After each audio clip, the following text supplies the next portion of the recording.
Hey, welcome back. It's Kyle with Top Games, and I'm going to be going over some test hands with this deck. If you want to check out the exact deck list that I'm playing here, just check out my previous video. It's on the channel. It's the Chane Bound by Shadow, or I think it's called Flesh and Blood Chane Classic Deck Profile 1.3. That one is the exact build that I'm playing with here. This is kind of my current, most updated build that I'm playing. So for this first one, let's go over some grindy matches. And I'm going to just play that. If you go to that deck profile, you're going to notice I have like a build where I play the pile. So we're going to not have Carrying Husk, and we're going to play like literally all of our cards. Like we're just going to assume we're playing against like, you know, Katsu or Bravo or something, and that's how we side. We're just like literally all my cards. So, yep, we're going to start with Chane in play, Nebula Blade, and then we're going to play some of these weapons here. Which, by the way, like, Yu-Gi-Oh! Mats work great for Flesh and Blood, especially these like old school ones with all the zones and stuff, so yeah, we're running the Ether Iron Weave. I know it's a little glary over in that corner. But good news is it's not glary here. So, we're just going to shuffle. And, yeah, because I, like, literally just did the deck profile, recorded it. So this deck needs a little bit of shuffling. Always good to shuffle your deck, like, and get it nice and random, because like especially with Chane, like sometimes like all of your like blood deck cards will be in a one little like pocket, because like if you don't shuffle, like if you literally didn't shuffle at all and just put your cards in a pile and like put them on the table, then like your blood deck cards would all be together, like, anyway. So like a bunch of non-blood deck cards would be together, because you have that at the end of the game. You have this little pile in your banish. Like I do multiple banish zone piles. Essentially, I have like my pile for my regular banish cards that like don't have blood dead. It's not relevant. And then if it has blood dead, like I'll turn it 90 degrees and like kind of spread them out. You know, that way me and my opponent can check out what's going on. Okay, cool. So we're gonna have, let's say, alright, so let's say we win the roll, because I like to win the roll in this. Let's see if we get a busted hand. Not busted, but actually pretty solid for going first. We're gonna be able to play this Dimensional Crossroads. We're gonna be able to tuck this Seeds of Agony. We're gonna be able to pitch this Razor Reflex. I mean, that's what I meant by tuck with the Seeds of Agony. We're gonna be able to do that as well. And then we're going to be able to arsenal our shadow puppetry. So this is a great opener. Like, I'd be happy to open this going first. And going second, it's not terrible. But actually, it's pretty bad going second if they're like going ham and swinging. So hopefully, I mean, that's a drawback of, like, this at least blocks for 3. But we're probably not playing a go ham deck, because like I said, this is the build configured for the grindier matches. That's why we're not running Carrying Husk. We're running Ether Iron Weave, and we're bringing in the Dimensional Crossroads, playing just giant pile of cards. Okay, so for this turn, we want to go ahead and pitch our Seeds, play our Crossroads. We're going to make a Soul Shackle token, because why not? We want to get the ball and gas rolling there. That's a yellow Seeds, by the way. So now we're going to pitch our blue Razor Reflex. We're going to be floating a resource. I'm not even going to track that, which I should get a die. There'll be random turns where it's relevant to track that. So we got our trusty die here. But anyway, we're just going to use Grasp the Arknight and make a token off the Grasp the Arknight. So we're going to have a Rune Chant token here. And then I'm going to Arsenal Shadow Puppetry. So, awesome. This is awesome, because literally we tucked, like, we're doing a lot of good stuff here. We're tucking a Blood Deck card for future turn. We're making a Soul Shackle token, so we're getting that rolling. We're making a Rune Chant. We have a Dimensional Crossroads out. We have a card Arsenal. Like, this is a great opening hand. This is what you want to see with this deck. Like, notice we didn't swing. Like, our opponent didn't get to mulligan at all. So, you know, they're going to do something. Like, we're goldfishing. We're pretending our opponent's, like, hitting us for a lot. And we're going to count. We're going to count to see what it takes to get to 40. Which actually, I have something we could probably use for that.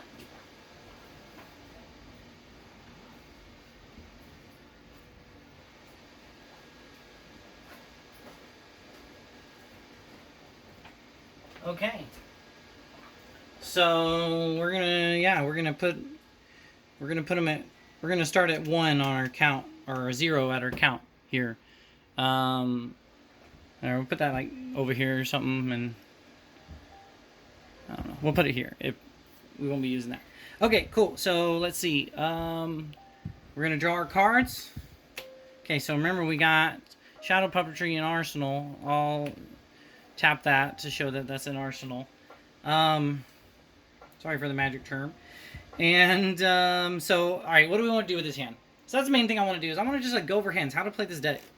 Oh, so the other thing we need to do is we need to Soul Shackle. So we hit a Razor Reflex, which is a total whiff. So whatever. We'll just put that over in our banish pile to the side here. And so we got Enlightened Strike, Red Plunder Run, Command and Conquer, Yellow Riftbind. So on the surface, like, there's a couple ways we could play this. Okay, so we probably want to get our Plunder Run in our arsenal. So to do that, we're going to play our Shadow Puppetry this turn, right? And then we might want to play Enlightened Strike. If we do play Enlightened Strike, we can use it to tuck Riftbind. But if we do that, we don't really have resources. So I'd rather pitch Riftbind to get 2 resources. Maybe we could Command and Conquer. Like a Shadow Puppetry Command and Conquer is pretty good. Sure, we just might, like, I don't know. I guess we might just keep Enlightened Strike for next turn. I mean, or we could just Shadow Puppetry the Enlightened Strike and swing for a lot. I think it depends. Like, I think here it depends on do they have an arsenal or not. Like, if they have an arsenal, then, like, sure, Command and Conquer. If they don't, then let's Enlightened Strike. Like, tuck Command and Conquer on the bottom of our deck. And then we can use the 2 resources. Like, none of this other stuff costs resources, so we can use the 2 resources for a Rune Chant token. So, and then Enlightened Strike's going to get going again from the... So let's say we do that. Let's say they don't have an arsenal. Which is probably a lie, because we didn't really do a lot, so... But either way, let's play it out that way. So what we're going to do, if we want to do that, is we're going to play Shadow Puppetry from our arsenal. And so then we're going to play Enlightened Strike off of that, and then we're going to tuck the Command and Conquer.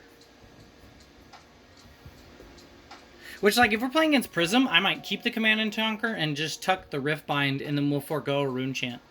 So that's something to consider. But let's say we're not playing against Prism, then, you know, we'll just tuck the Command and Conquer for later. I'd rather tuck more cards, and, you know, because this is going to get tucked regardless. You know, that would just be if we wanted to keep the card. And, well, we got our Nebula Blade, too, so we might actually swing with the Nebula Blade.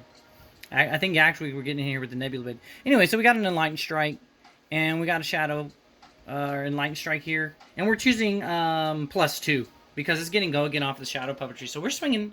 I mean, we could go for the card draw, but I just don't think we need to do that this turn. I think we'd rather just get in for damage. Okay, so we're going to have our damage here off the Rune Chant, so they're up to 1 damage. And then this is swinging for 8 off of the Shadow Puppetry. So they're going to get in for another 8. We've already dealt 9 damage. So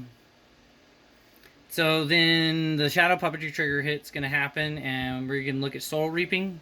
And we can banish it. We're not. And we don't have to reveal it. We're just going to... I'm just going to put it back. We'd rather draw that next turn. That's a good card. So yeah, go again. So next thing we can do is I think we just pitch Riftbind, the yellow, and then get in with the blade, man. And the blade's... Well, actually, no, that's a misplay. Don't do that. You gotta be better at this game than me. So we're going to make a Soul Shackle token first with Chane, and then pitch to swing with Nebula Blade. It's going to get in for 4 because we played Shadow Puppetry. So we're doing pretty good work here. You know, still got the Plunder Run in hand because we want to arsenal that. And we're going to get in for another 4, and we're going to make a Rune Chant token in the process. So we're up to 13 damage, just assuming our opponent is a goldfish and just taking it all. Okay, these are going to go here. We're going to put this on the bottom. We're going to bottom the Riftbind. And then we're going to draw up. So we got Soul Reaping, which we saw, Mauvian Skies, Red Riftbind, and Unhallowed Rites. Okay, for our Soul Shackles for the turn, we're going to banish 2. Okay, we got an Enlightened Strike and a Red Demigon. So the Red Demigon's actually live. I'll actually put that up here so this is better for the camera. I normally keep them over here just to be clear what's going on. But we'll put it up here. So how do we want to play this turn? Well, unfortunately, we don't have a card to tuck with Unhallowed Rites. And Unhallowed Rites also has Blood Debt. So we kind of want the Riftbind and the... Like, this is early game, so we kind of want the Riftbind and the Unhallowed Rites on the bottom of the deck. So... Ideally, or we definitely want to play the Bounding Demigon because we don't want to lose our Crossroads. That's another reason you don't want Crossroads against Chane, I guess, is because they can always just hit you with the old Invert Existence on your turn and pop your Dimensional Crossroads. So it's probably better not to play that grindy build. If you go watch my deck profile video, I'll go over like the different ones, but I don't recommend the grindy build in the Chain Mirror, but I mean you could try the approach. Okay, so Soul Reaping on the surface looks good, but this is actually a terrible Soul Reaping turn. Because we don't want to banish these, because literally, like, we don't have any gas to go with it. I mean, we have the Skies, but that's not it. We'd rather save these for later. I kind of want to pitch these for resource. We're probably going to, like, arsenal the Soul Reaping. Hopefully next turn we have a better Soul Reaping turn. So to do that, we're going to need to play our Plunder Run. So I'm going to lead with Plunder Run. It's from Arsenal, so it's going to buff our next attack. Okay, now that we've played that, we have unlocked our Bounding Demigon. So let's make a Soul Shackle token off of the chain so that we can give this go again. And so we're going to give Bounding Demigon go again. We're going to play it, and our Dimensional Crossroads is going to get in for 1 damage. And so yeah, it's getting in for 4/7. If it hits, we draw a card. So, like I said, let's just assume our opponent's not doing anything. We're up to 21 damage. Or 22 actually. We had a Rune Chant go off. And let's see what we draw. We draw a red Bounding Demigon. Not what you want to see. You know, Soul Reaping would be so much better if we're playing against a Light Hero or something here. But I kind of want to just tuck all these. So to do that, we could swing with our Nebula Blade. Because we're going to need 1, 2, 3, 4. So we could we could dump all 4 of these cards to the bottom of the deck if we want. So I think that's what we're going to do. We're going to pitch these 2 reds, make a Rune Chant off a Grasp. Okay, then we're going to pitch... let's see, we already activated Soul Shackle, check. Okay, so now we're going to declare our attack with Nebula Blade. We're going to pitch 1. Still not enough, so we're going to pitch this, and we're going to be floating 2. That's a legal play. And the Rune Chant's going to go off, so we're going to get him up to 23 damage. And then Nebula Blade hits for 4, makes a Rune Chant again, so we go up to 27. Because he's buffed from that. Okay, cool. So we optimized our turn. We still have a Rune Chant token. We got in for some damage. And we can arsenal this Soul Reaping. So we can have it for a better turn. And we're going to bottom all these Blood Debt cards. Cool. Okay, so for our next turn, we're going to draw 4. We got Avert Existence, Shadow Verser, Yellow Seeds of Agony, and another Avert Existence. Interesting. This could actually be a pretty good hand with our Soul Reaping. So let's see what we banish first, though. We got 3 Soul Shackles. We got a Howl from Beyond, an Art of War, oof, and then Marvian Skies blue. So that wasn't ideal for the fact that we banished our Art of War, but it happens. It's part of the game in the deck. Okay, so here's the thing we need to take note of, is that we have to play our Howl from Beyond before we play any other non-attack actions. So we don't want to play Seeds of Agony, because if we play Seeds of Agony first, we actually won't proc our Dimensional Crossroads because of its wording. It says, whenever you play an attack action card or non-attack action card from the Banish Zone, if you haven't played another card of that type this turn, deal 1 arcane damage to target hero. So we're going to want to play, we're going to go ahead and just lead. We're probably going to pitch an Invert Existence. We don't need this many Inversion Existences, especially early in the game like this. So we're going to pitch this, float 1. We're going to play Howl. Trigger to Crossroads. We're up to 28 damage here. Yeah, we're going to just see how much damage we can deal in like 7 turns or something. That's what we'll do. Cool. So we got the Howl. So now we could play like other stuff. So what we might want to do, so Seeds unfortunately cost 1 or less, so we kind of, that's what we're gonna do. We're gonna play Soul Reaping. This is our point where we're gonna play Soul Reaping. So let's make a Soul Shackle token off of Chane so that this has go again. So we're gonna play our Soul Reaping. It's gonna get buffed from the Howl, but before that we're gonna banish for the alternate cost. And to do that, I kind of want to banish these two. Get 2 resources, and then we can play the Ursa, banish the Invert to give it go again. But before we do that, we'll play the Seeds. So we're going to banish Yellow Seeds and the Shadow of Ursa. So actually, we're going to be floating 3 resources here after the Soul Reaping and the Invert pitch for the Howl. Okay, cool. So this is swinging for 9. That's a lot. With go again, due to Chane. So we're going to hit him for 9. So that's going to put us at 37 damage. Oh, 38 because of the rune chant. I forget that, but it's easy to do that when I'm over on this side. So sorry about my mistakes. Okay, next thing we want to do is we want to play the Seeds of Agony. So actually, we kind of, this is how that worked, but we're not going to be able to Dimensional Crossroads our Ursa, but I think that's just how it worked because we wanted to do our Seeds. Which actually, at this point, we might not, I think we'll just save our Seeds for later, for a better turn. So let's go ahead and just Shadow of Ursa, banishing Invert Existence. And it's going to have go again because we're paying 2. So it's getting in for another 2. We're going to go to 40 damage. So cool. We've already won the game if our opponent is just sitting there and like swinging at us every turn. On turn 4. We've dealt 40 damage on turn 4. We're not even done with our turn 4. So that's the power of this deck, ladies and gentlemen. And yeah, we haven't even used like our Snapdragon Scalers or something.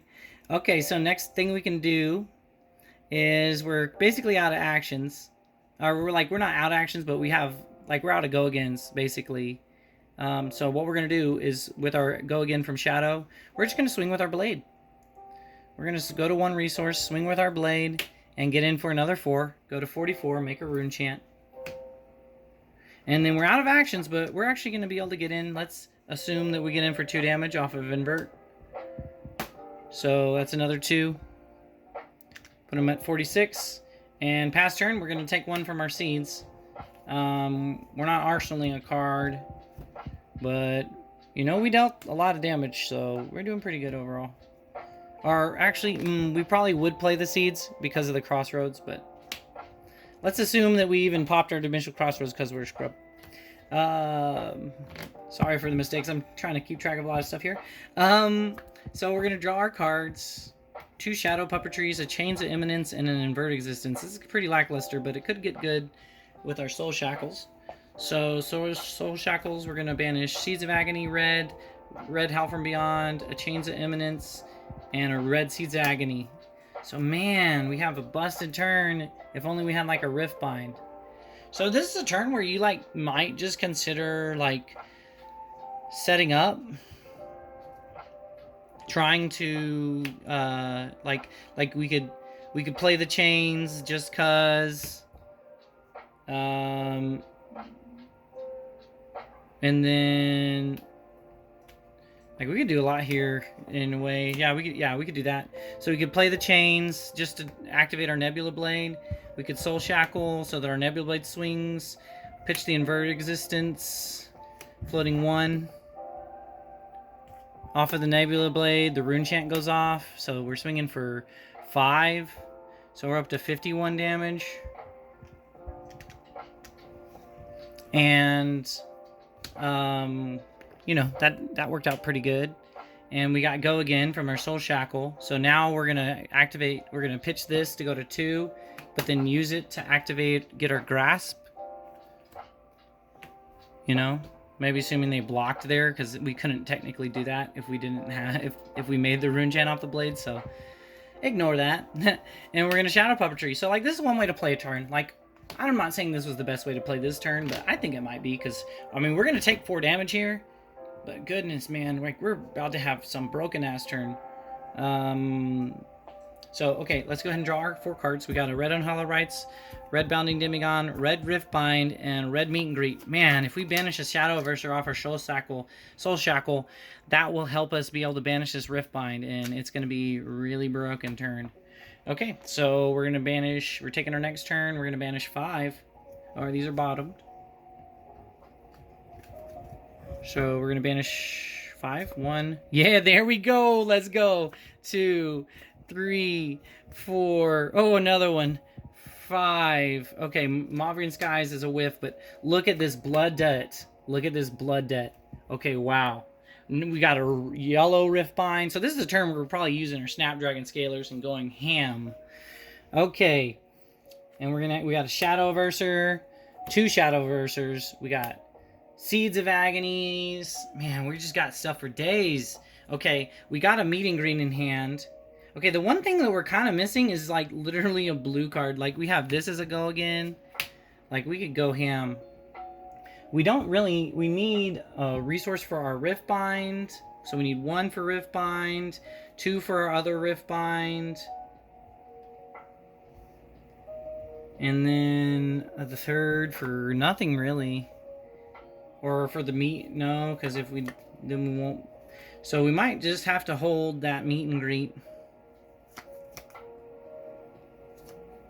And we got a Bounding Demigod, so we might be banishing that, the Bounding Demigod and the Riftbind, because we're low on resources. I think we're going to use these 2 resources to play our 2 Riftbinds. And unfortunately, we're not going to play the Howl from Beyond. We just, if we had a blue, man, if we had, like, if this Meet and Greet was a blue pitch card instead, or either of these was a blue pitch instead, we would have had an amazing hand. So amazing. So even with this suboptimal hand, let's see what we can do.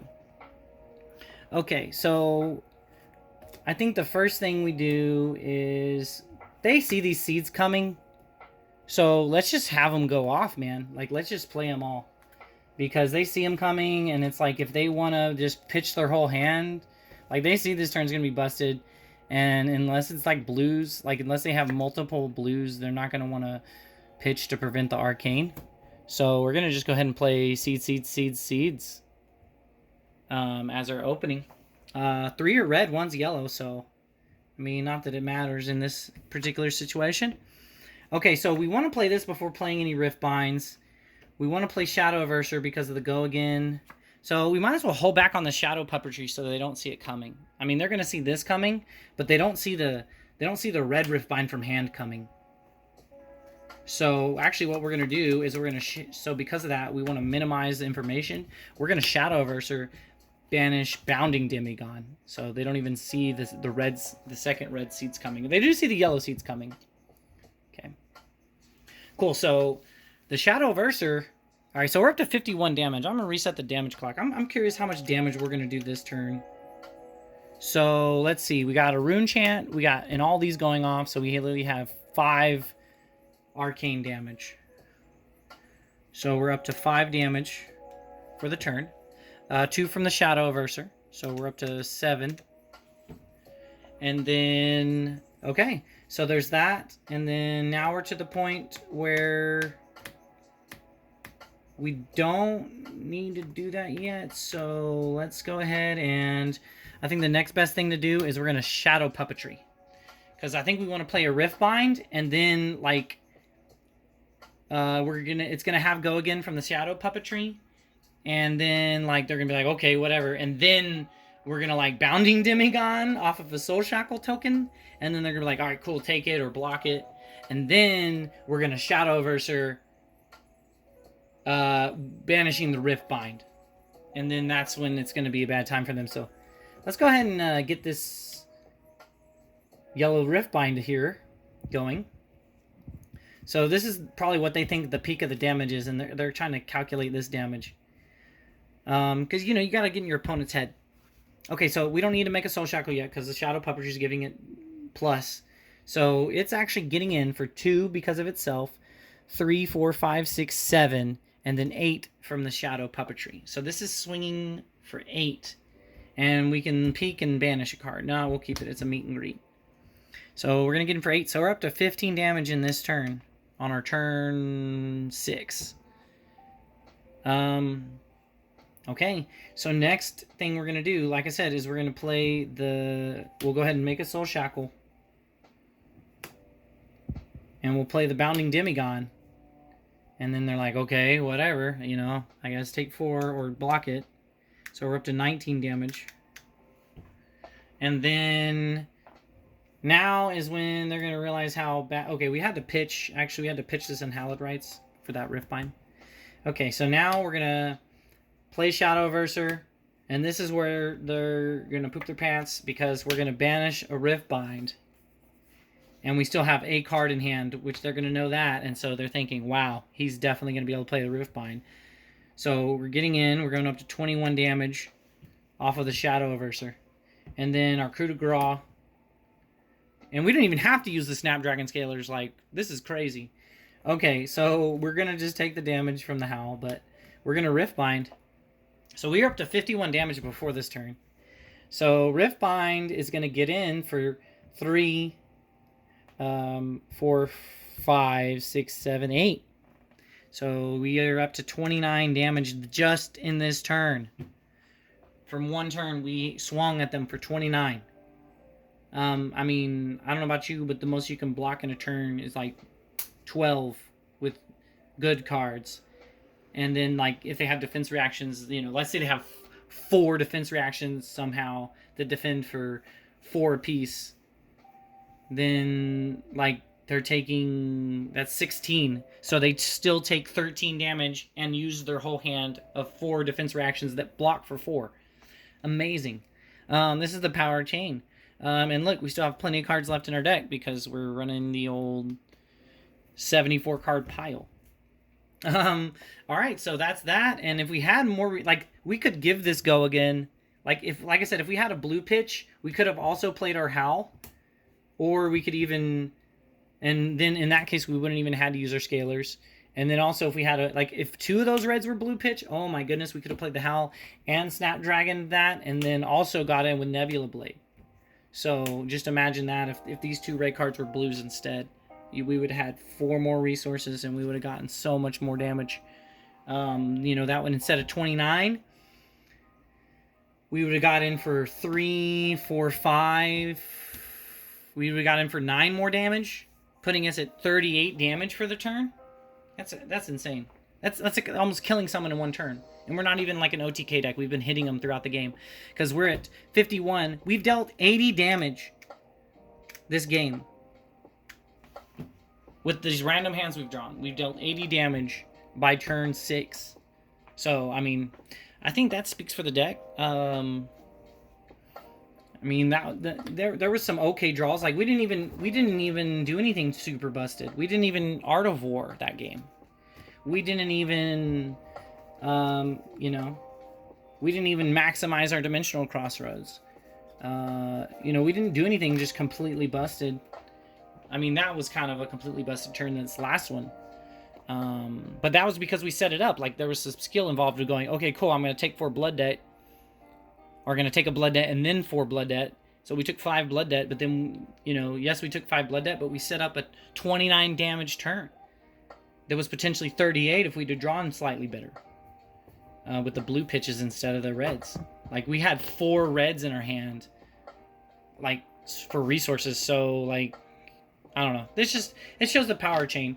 I mean, Chane's not broken by any means. I think he's beatable, but you gotta have something for this guy. He's definitely a very strong deck. Definitely a good contender if you're going to the road to nationals or something. I think this is definitely a deck to pick up.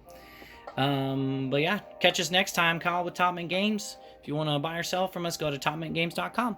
Thank you for watching.